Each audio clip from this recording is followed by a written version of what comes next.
Hello everybody, welcome to this new lecture.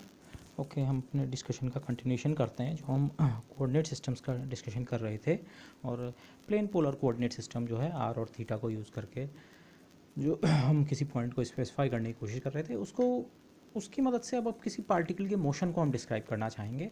इसे आप actually इसका एक एप्लीकेशन समझ सकते हैं। जो हमने आर थीटा सिस्टम डेवलप किया वो किस तरह से यूज़ करते हैं और कहाँ यूज़ करते हैं। ओके, यहाँ पे जो नोशंस आएंगे बेसिकली यू विल सी कि ये जो कोऑर्डिनेट सिस्टम है इसमें बस जो हमने आइडिया डेवलप किया उसके साथ आप मैथमेटिक्स करते हुए कुछ ऐसे आइडियाज़ जो आप पीछे दूसरे कंटेक्स्ट में पढ़ चुके हैं वो ऑटोमेटिकली आपके साथ पॉपअप होंगे। ओके, स्पेसिफिकली जब एग्जांपल्स आएगा तभी आप उन्हें देखेंगे। तो लेट्स बिगिन।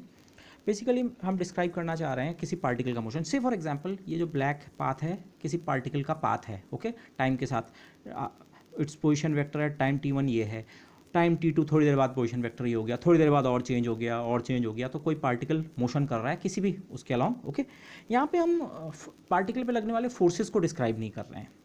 फोर्सेस के कारण ही उसका जो है मोशन में एक्सेलरेशन हो रहा होगा, वेलोसिटी चेंज हो रही होगी वगैरह वगैरह, बट हम उसकी बात नहीं कर रहे हैं। हम केवल पोजीशन को वो मान के पोजीशन के रेस्पेक्ट में और फिर उसे डिफ्रेंशिएट करके वेलोसिटी और एक्सेलरेशन सब्सिक्वेंटली निकालना चाहेंगे। तो that's what we are going to do. तो माना मोशन का मतलब यह है कोई पार्टिकल मोशन कर रहा है तो मतलब उसका जो पोजीशन वेक्टर आर है that is changing with time. तो आर जो है अब टी का फंक्शन हो चुका है। ओके, आर एट t1 ये है, आर एट t2 ये है, आर एट t3 ये है। तो कंटिन्यूसली टाइम के साथ most generally position vector change हो रहा है। ओके, और पोजीशन वेक्टर चेंज होने का मतलब अगर आप कार्टेशियन सिस्टम में होते तो आप बोलते हैं अच्छा एक्स वाई कोऑर्डिनेट्स चेंज हो रहे हैं। पहले एक्स वाई कोऑर्डिनेट्स की कुछ वैल्यू ऐसे x1 y1, यहाँ पे जाके x2 y2 हो गई। लेकिन पोलर कोऑर्डिनेट सिस्टम में हम वर्क कर रहे हैं तो इसका मतलब यहाँ पे के लिए आर और थीटा की वैल्यू अलग है। आर मतलब आर कोऑर्डिनेट। ओके, यहाँ के लिए आर और थीटा की वैल्यू अलग है एंड सो ऑन। तो मोशन का मतलब ये है आर और थीटा जो है कंटिन्यूसली टाइम के साथ चेंज हो रहे हैं। ये टाइम के फंक्शन है। वेक्टर आर मतलब एक्चुअली आर और थीटा, तो ये दोनों जो हैं मोस्ट जनरली टाइम के फंक्शन है। फिर इसके स्पेशल केसेस हो सकते हैं जो हम एग्जाम्पल की तरफ आगे लेंगे। फॉर एग्जाम्पल ऐसा हो सकता है मोशन में आर चेंज हो रहा हो, थीटा चेंज ना हो रहा हो। ओके, तो अगर आर चेंज नहीं हो रहा है तो आप सोच सकते हैं थीटा जो है, माना ये पार्टिकल इस पोजीशन पे था किसी समय, थीटा एंगल कुछ था और उसके बाद इसी लाइन के अलोंग अगर वो आगे चलते रहे तो थीटा चेंज नहीं होगा। आर बढ़ रहा है लगातार, तो जिसे हम रेडियल मोशन कहेंगे। ओके, रेडियल मोशन कहते हैं। आर चेंज होगा, थीटा कांस्टेंट रहेगा। इसी के विपरीत जो दूसरी एक्सट्रीम सिचुएशन हो सकती है कि आर कांस्टेंट रहे, सेम या कांस्टेंट, और थीटा जो है वो वेरी करता रहे। ओके, जिसे आप कहते हैं circular motion. Okay, you can easily वो कर सकते हैं आप। अगर पार्टिकल यहाँ पे है और थोड़ी देर बाद यहाँ आ गया ताकि डिस्टेंस सेम रहे तो बेसिकली वो एक सर्कल में घूम रहा है। सर्कल या सर्कल के आर्क में हो सकता है बाद में मोशन सर्कल को पूरी तरह फॉलो ना करे, बट एटलीस्ट इस इंस्टेंट पे तो आप कह सकते हैं हाँ इसने सर्कल को फॉलो किया। ओके, सर्कल के एक सेगमेंट को फॉलो किया एंड सो ऑन। तो ये इस तरह के ये स्पेशल केस होंगे, लेकिन मोस्ट जनरली दोनों चेंज हो सकते हैं। देखिए ये स्पेसिफिक केस है, यहाँ थीटा चेंज नहीं हो रहा है, आर चेंज हो रहा है, यहाँ थीटा चेंज हो रहा है। फिर इसमें और भी केसेस आ सकते हैं, माना सर्कुलर मोशन में भी। ये बाद में हम एक्सेलरेशन में जब जाएंगे तो डिस्क्राइब करेंगे। हो सकता है जो थीटा हो, एंगल का जो चेंज हो, वो ओमेगा इंटू टी टाइप आप लिख सकते हैं हमेशा। ओमेगा बेसिकली वही चीज़ है जिसे हम एंगुलर वेलोसिटी कहते हैं। ओके, और इसमें दो केसेस बन सकते हैं। ओमेगा या तो कांस्टेंट हो, मतलब टाइम के साथ चेंज ना हो रहा हो, जिसमें हमारा बनेगा uniform circular motion. Circular motion ऐसा भी हो सकता है जिसमें हर समय एंगुलर वेलोसिटी बराबर है, ओमेगा कांस्टेंट है। लेकिन एक एंगुलर मोशन ऐसा भी बन सकता है accelerated angular motion. Particle circle में घूम रहा है लेकिन उसकी वेलोसिटी, अगर मैं वेलोसिटी कहूँ, लीनियर वेलोसिटी या एंगुलर वेलोसिटी कहूँ, वो लगातार चेंज हो रही है। फॉर एग्जाम्पल लगातार इंक्रीज कर रही है। ओके, तो ओमेगा भी खुद टी का फंक्शन हो सकता है। तो ये सारे केसेस भी हमारे सामने आएंगे। But how do we do this? इसको करने से पहले मैं यहाँ पे एक मैथमेटिक्स छोटी सी हम कर लें, क्योंकि इसको हम बार बार यूज़ करेंगे। जो आर और थीटा यूनिट वेक्टर्स के एक्सप्रेशन थे इन टर्म्स ऑफ आई और जे यूनिट वेक्टर्स, वो ये थे। ओके, आई और जे को मैं फिर से इसलिए यूज़ करना चाहूँगा मैथमेटिक्स करते हुए, आर और थीटा की जगह ये सब्स्टिट्यूशन करके, क्योंकि आई और जे कांस्टेंट वेक्टर्स होते हैं। तो डिफरेंशिएशन वगैरह में, क्योंकि पोजीशन वेक्टर से अगर आपको वेलोसिटी निकालनी है तो आपको डिफरेंशिएट करना है विद रिस्पेक्ट टू टाइम। तो डिफरेंशिएशन में आई और जे जैसे ही आपको दिखते हैं, you don't have to worry about anything else, क्योंकि आई और जे हमेशा कांस्टेंट वेक्टर्स हैं। ओके, बस। लेकिन यहाँ पे एक पॉइंट आप देखेंगे जो मैंने पीछे भी मेंशन किया था। आर पोजीशन वेक्टर जो है ये पॉइंट टू पॉइंट चेंज होता है। माना किसी पॉइंट का नाम P है तो एक्चुअली हमें ऐसा कुछ लिखना चाहिए, R is equal to r p, मतलब पॉइंट P के पोजीशन वेक्टर R की बात कर रहे हैं आप। ओके, थीटा जो है थीटा यूनिट वेक्टर भी पॉइंट टू पॉइंट वेरी करता है।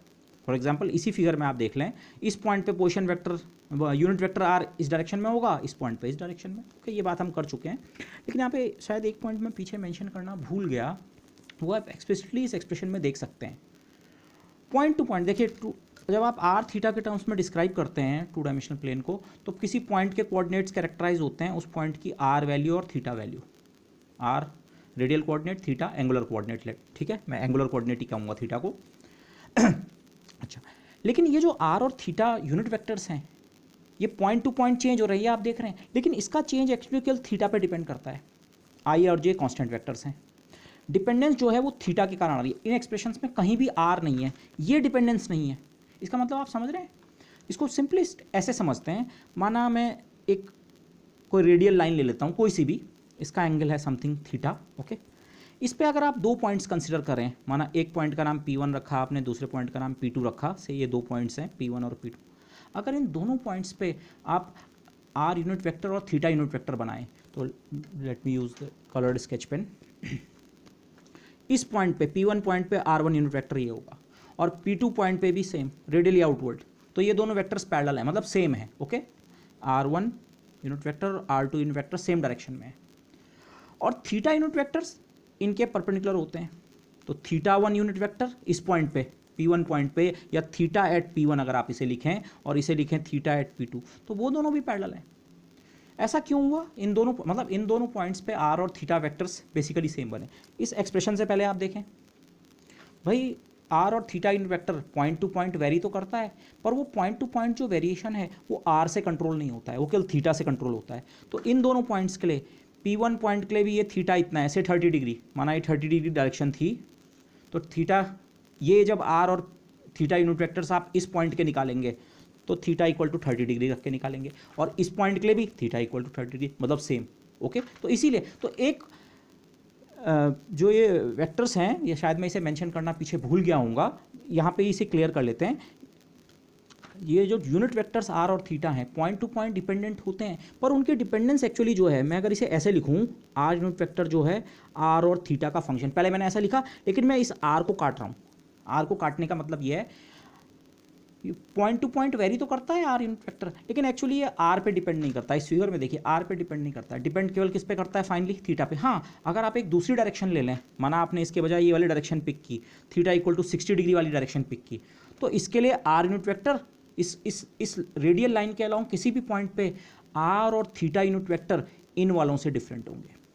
तो वेरिएशन केवल थीटा के कारण आता है, आर के कारण नहीं। ओके, और इसी तरह से थीटा यूनिट वेक्टर जो है उसके लिए भी सेम सिचुएशन है। थीटा यूनिट वेक्टर भी आर कोऑर्डिनेट का फंक्शन नहीं है, सॉरी, आर कोऑर्डिनेट का फंक्शन नहीं है, केवल थीटा का फंक्शन। वो एक्सप्लिसिटली भी आपको दिख रहा है, but it is useful to remind. Okay, this. अच्छा, तो यहाँ पे मैं एक मैथमेटिक्स कर रहा हूँ, क्यों कर रहा हूँ ये अभी क्लियर नहीं होगा, आगे यहाँ पे क्लियर हो जाएगा।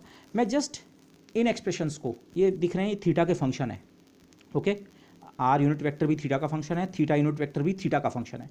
ओके, तो अगर मैं इस इक्वेशन को थीटा कोऑर्डिनेट के रेस्पेक्ट में डिफरेंशिएट करूँ, ओके, ये पार्शियल डिफरेंशिएशन नहीं है, कंप्लीट डिफरेंशिएशन है, क्योंकि इस एक्सप्रेशन में कहीं आर तो प्रेजेंट है ही नहीं, आर कोऑर्डिनेट कहीं नहीं है। तो अगर आप इसे सिंपली थीटा के रेस्पेक्ट में डिफरेंशिएट करें, तो कॉस थीटा का differentiation minus sine theta, i constant vector है, उसका डिफरेंशिएशन नहीं होगा, साइन थीटा का differentiation cos theta ji.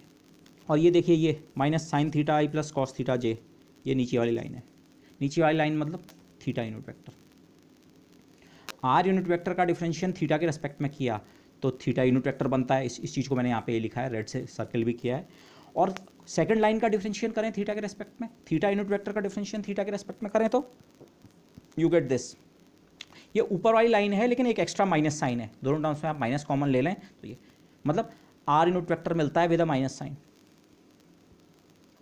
Are unit vector का वेरिएशन थीटा के साथ थीटा यूनिट वेक्टर के बराबर होता है, और खुद थीटा यूनिट वेक्टर का वेरिएशन थीटा के साथ, डिफरेंशिएशन थीटा के साथ, minus times r unit vector. Okay, मैं इसको यहाँ पे बहुत ज़्यादा टच नहीं करूँगा, बट मैं जस्ट एक फिगर जरूर ड्रॉ करना चाहूँगा। ये first line, r unit vector का जो वेरिएशन है, आर यूनिट वेक्टर ये ऐसे, मैं इस पॉइंट की बात कर रहा हूँ, ये मैंने कहा आर यूनिट वेक्टर दिखाया, तो इसका जो डिफरेंशिएशन है ये थीटा की डायरेक्शन में पॉइंट कर रहा है। थीटा की डायरेक्शन मतलब इसके साथ 90 डिग्री, और 90 डिग्री कहाँ, एंटी क्लॉकवाइज डायरेक्शन में। 90 डिग्री इधर भी होता है, लेकिन मैं 90 डिग्री एंटी क्लॉकवाइज की बात कर रहा हूँ। ओके, और खुद आप थीटा यूनिट वेक्टर का डिफरेंशिएशन करें, ये second line theta unit vector का डिफरेंशिएशन थीटा के रेस्पेक्ट में करें तो अगेन 90 डिग्री का रोटेशन जैसा होता है। मैं रोटेशन को आप एक्सप्लिसिटली ना समझें, रोटेशन हो रहा है क्यों, क्योंकि देखिए आपको माइनस आर यूनिट वेक्टर मिल रहा है, ये आर है तो माइनस आर ये है। ओके अब ये फीचर क्यों हो रहा है इसको खुद समझने की कोशिश कीजिए, but this is what happens. Okay this, अच्छा अब इस चीज़ को मैं आगे यूज़ करूँगा, इसलिए मैंने रिजल्ट निकाल के यहाँ पे रख दिए। ओके दिस, अब हम प्लेन पोलर कोऑर्डिनेट्स में पार्टिकल के मोशन को डिस्क्राइब करने का मतलब, ठीक है, उसकी वेलोसिटी और एक्सलरेशन के एक्सप्रेशंस निकालते हैं। एक्सप्रेशन से मेरा मतलब क्या है, मैंने यहाँ पे कार्टेशियन वाली कैलकुलेशन वेरी क्विकली की है। कार्टेशियन में भी अगर आप पार्टिकल को डिस्क्राइब कर रहे होते, पार्टिकल का पोजीशन कोऑर्डिनेट किसी टाइम टी का फंक्शन अगर है, r is a function of t, तो आप ऐसे लिखते हैं, इसका मतलब आर जो है x t i plus y t j. अगर पोजीशन वेक्टर चेंज हो रहा है, अगर आप इस सिचुएशन को कार्टेशियन में एनालाइज करते, माना ये किसी टाइम पे ये है, तो आप बोलते हैं अच्छा उस समय उसका एक्स कोऑर्डिनेट इतना है और वाई कोऑर्डिनेट इतना है, और बाद में पार्टिकल मोशन करके कहीं और पहुंच गया तो एक्स कोऑर्डिनेट और वाई कोऑर्डिनेट मोस्ट जनरली क्या हो गए, चेंज। तो एक्स और वाई किसके हैं, टी के फंक्शन है। ओके कार्टेशियन में का डिस्क्रिप्शन ऐसे करते हैं हम।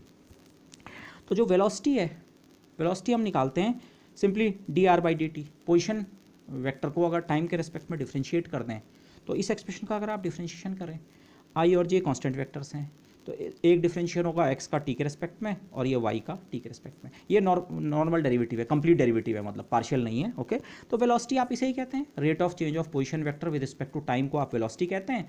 तो वेलोसिटी के आपको कंपोनेंट्स मिल जाते हैं, समथिंग इंटू आई प्लस समथिंग इंटू जे, और ये जो समथिंग जिसे मैं कह रहा हूँ, इसी समथिंग को आप कहते हैं अच्छा ये वेलोसिटी का एक्स कंपोनेंट है और ये समथिंग वेलोसिटी का वाई कंपोनेंट। ओके ये चीज़ हमने पीछे भी की थी, मैं यहाँ पे भी लिख दूँ, वी एक्स आप जिस चीज़ को कह रहे हैं वो असल में एक्स डॉट है, d x by d t, और v y is y dot.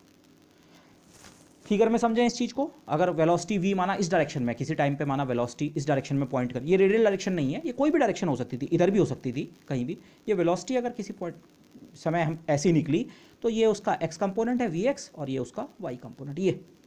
Okay this, लेकिन वेलोसिटी असल में होता क्या है, रिमेंबर ये D R by d T का एक्सप्रेशन कहाँ से आता है, इसको थोड़ा समझने की कोशिश करें। इस फिगर को देखें, अभी कार्टेशियन या पोलर कोई भी सिचुएशन हो, ये एक टाइम टी पे पार्टिकल का पोजीशन वेक्टर है आर, ठीक है, इस पॉइंट का नाम माना पी है, टाइम टी पे पार्टिकल यहाँ पे है, और थोड़ी देर बाद पार्टिकल यहाँ पे पहुँच गया, infinitesimal time instant d t के बाद एक बहुत छोटा टाइम इंस्टेंट है डी टी, और जिसको हम लिमिटिंग प्रोसेस से बाद में d t tending to zero कर देते हैं, डेरिवेटिव की डेफिनेशन में आप जानते हैं। तो थोड़ी देर बाद पार्टिकल यहाँ पे पी डैश पॉइंट पे, इस पॉइंट पे, तो माना ये जो छोटा सी वेक्टर है यहाँ से यहाँ तक का, जैसे स्मॉल वेक्टर, इसको मैंने लिखा D R vector, small displacement vector. Okay या उसे आप दो तरह से समझ सकते हैं, अगर आप वेक्टर एडिशन की तरह से देखें तो ये जो नया वेक्टर है, नया वेक्टर मतलब पार्टिकल की नई पोजीशन का वेक्टर, नया पोजीशन वेक्टर, इसे आप आर प्लस डी आर भी लिख सकते हैं, आर प्लस डी आर भी लिख सकते हैं, या आप इसे ऐसे भी लिख सकते हैं r at t plus t t, particle का पोजीशन वेक्टर किस समय, r at t plus d t, ये है r at t position vector t time पे, और ये भी पोजीशन वेक्टर है लेकिन नए टाइम पे T plus d T. Okay जिस भी तरह से आप सोचें। तो वेलोसिटी फिर हम कैसे डिस्क्राइब करते हैं, वेलोसिटी कुछ आप इस तरह का एक मैथमेटिकल एक्सप्रेशन लेते हैं, ये बेसिकली डिफरेंशिएशन की डेफिनेशन है, मैंने इसके साथ लिमिट नहीं लिखा है, वो उतना आपको पता है, ठीक है।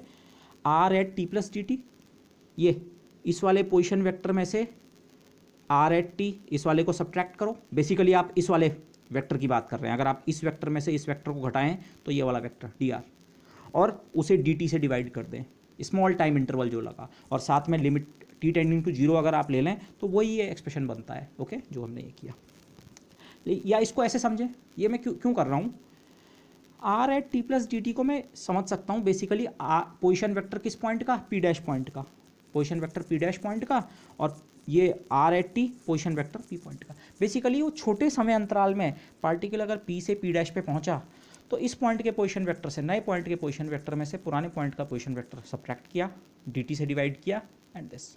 ओके अब मुझे एक्चुअली ये सब्ट्रैक्शन भी नहीं करना है, पॉइंट ये है वेलोसिटी जनरेट क्यों होती है, क्योंकि ये पोजीशन वेक्टर इससे अलग है, अगर पार्टिकल माना यहीं पे रहे तो वेलोसिटी जीरो होगी। तो पोजीशन वेक्टर क्यों चेंज हो रहा है, क्योंकि कोऑर्डिनेट्स चेंज हो रहे हैं, पहले पार्टिकल पी पे था, कोऑर्डिनेट्स x1 y1 थे माना, और अब वो पहुंच गया p डैश पे, कोऑर्डिनेट्स हो गए x2 y2, और इसी चीज़ को अगर आप पोलर कोऑर्डिनेट्स में सोचें तो सेम सिचुएशन अप्लाई होती है। पहले पार्टिकल के कोऑर्डिनेट्स थे आर और थीटा, माना इस पॉइंट के कोऑर्डिनेट था आर और थीटा, या R1 और θ1, और बाद में कोऑर्डिनेट हो गया R2 और θ2। तो क्योंकि कोऑर्डिनेट्स चेंज हो रहे हैं, इसलिए ये जो हम लिमिट प्रोसेस या जैसे भी करके निकालते हैं, ये हमें वेलोसिटी का एक्सप्रेशन देता है। Okay this. अच्छा, अब पोलर कोऑर्डिनेट्स में क्या सिचुएशन हो जाएगी? अगर पार्टिकल P से P' पे गया, इस एरो का मतलब है पहले P पे था और dt टाइम बाद पार्टिकल अगर P' पे पाया गया, वहाँ पहुँच गया, तो इस प्रोसेस में R और θ चेंज हो रहे हैं। इस अगेन मैं रिमाइंड कराऊंगा, माना इस पॉइंट के कोऑर्डिनेट्स थे R1 और θ1 और इस पॉइंट के पोलर कोऑर्डिनेट्स R2 और θ2। तो जैसे कार्टेशियन में भी हुआ, कार्टेशियन में x1 y1 बाद में मोशन के बाद x2 y2 में चेंज हो गए। तो ऐसी अगर आप उसी मोशन को पोलर कोऑर्डिनेट्स में डिस्क्राइब कर रहे हैं तो आप कहेंगे मोशन का मतलब ये है एक्चुअली पार्टिकल के कोऑर्डिनेट्स क्या हो रहे हैं, चेंज हो रहे हैं। R और θ जो हैं वो टाइम के साथ चेंज हो रहे हैं। लेकिन अब यहाँ पे इंपॉर्टेंट पॉइंट जो आता है जिसका हमें ध्यान रखना है, जब पार्टिकल अपनी पोजीशन चेंज करता है P से P', तो जो R और θ यूनिट वेक्टर्स हैं, कोऑर्डिनेट्स नहीं, कोऑर्डिनेट तो चेंज हो ही रहे हैं लेकिन ये यूनिट वेक्टर्स भी चेंज होते हैं। रिमेंबर, पोलर कोऑर्डिनेट सिस्टम में यूनिट वेक्टर्स पॉइंट पे डिपेंड करते हैं, कांस्टेंट वेक्टर्स नहीं है। यहाँ तो ये इस डिफरेंशिएशन, और मैथमेटिकली इसका मीनिंग क्या है, जब हमने ये डिफरेंशिएशन किया, हमने I और J की बिल्कुल चिंता नहीं की, कांस्टेंट वेक्टर्स हैं। आप चाहे इस पॉइंट पे हैं चाहे इस पॉइंट पे हैं, मैं फिगर में यहाँ पे बनाता हूँ। ये पहला पॉइंट मैंने P ये दिखाया, दूसरा P' कहीं भी दिखाऊँ, ये कहीं भी हो सकता है मोशन से, ये P'। अगर मैं कार्टेशियन में डिस्क्रिप्शन कर रहा था तो कार्टेशियन में सिचुएशन एक्चुअली ये थी, I यूनिट वेक्टर हमेशा फॉरवर्ड डायरेक्शन में यूनिट लेंथ का वेक्टर, J यूनिट वेक्टर हमेशा अपवर्ड डायरेक्शन में यूनिट, कांस्टेंट वेक्टर्स, डिफरेंशिएशन नहीं होना था।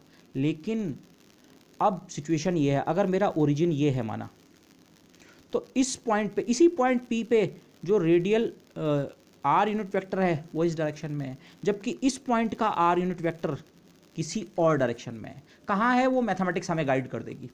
ओके, उसमें हमें उस तरह से करने की ज़रूरत नहीं है, मैथमेटिक्स अपने आप गाइड करेगी। अब ये वीडियो यहाँ पे ब्लैकआउट हो गया, मैं इसको यहाँ पे पॉज करके सीधे नेक्स्ट वीडियो इसी के कंटिन्यूशन में शूट कर रहा हूँ।